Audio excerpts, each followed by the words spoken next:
Allow me to present my research paper on livelihood governance, evaluating the design, implementation, and economic outcomes of local livelihood programs implemented by the Department of Labor and Employment in Isabela City, Basilan Province, Philippines. In our province, a livelihood program is more than a policy. It is a lifeline for families transitioning from economic vulnerability to stability. This study examines how livelihood programs implemented by the Department of Labor and Employment, or DOLE, contribute to local economic outcomes in Isabela City, Basilan, a post-conflict area within the Bangsamoro Autonomous Region in Muslim Mindanao. Governments use livelihood programs to reduce poverty and strengthen economic resilience, particularly among vulnerable groups. In the Philippines, DOLE implements the Integrated Livelihood Program, or DILP, which provides financial grants, livelihood kits, and skills training to informal workers, parents of child laborers, persons with disabilities, senior citizens, and indigenous peoples. Despite substantial public investment, questions remain about how these programs are governed at the local level and how governance arrangements affect outcomes. This study addresses this gap by analyzing the design, implementation,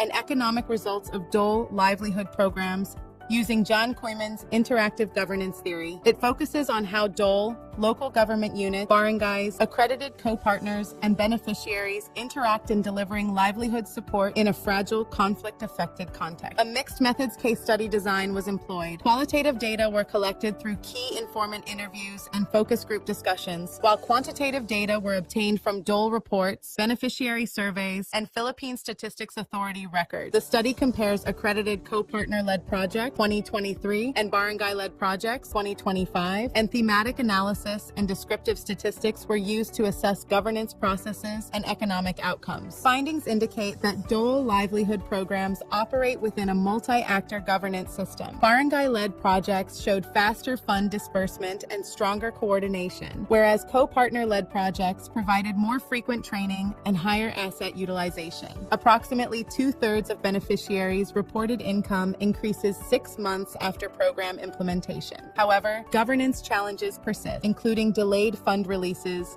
limited monitoring, asset underutilization, and security-related constraints. Applying interactive governance theory, the study identifies hierarchical, market, and network governance modes shaping program outcomes. Comparative analysis highlights differences in coordination, training delivery, monitoring, and beneficiary engagement between implementation models. Economic outcomes were assessed through asset utilization, training participation, and self-reported income changes. The findings suggest that livelihood outcomes depend not only on resource provision, but also on the quality of interaction among actors. Effective collaboration enhances program delivery in conflict-affected contexts, while weak feedback and monitoring mechanisms limit beneficiary participation and co-production, supporting Koyman's interactive governance framework. DOLE livelihood programs in Isabela City produce modest positive economic outcomes under interactive governance. Strengthening monitoring systems, enhancing barangay capacity, improving coordination, and incorporating security-sensitive planning are critical to sustaining these outcomes. The study contributes to public administration literature by illustrating the role of interactive governance in post-conflict livelihood interventions. Policy recommendations. The study recommends institutionalizing outcome-based and participatory monitoring, strengthening barangay capacity, adopting a hybrid implementation model, and integrating security considerations into livelihood program planning. By refining the governance of these livelihood programs, we move Isabela City closer to a future of happy and dignified lives for all. Thank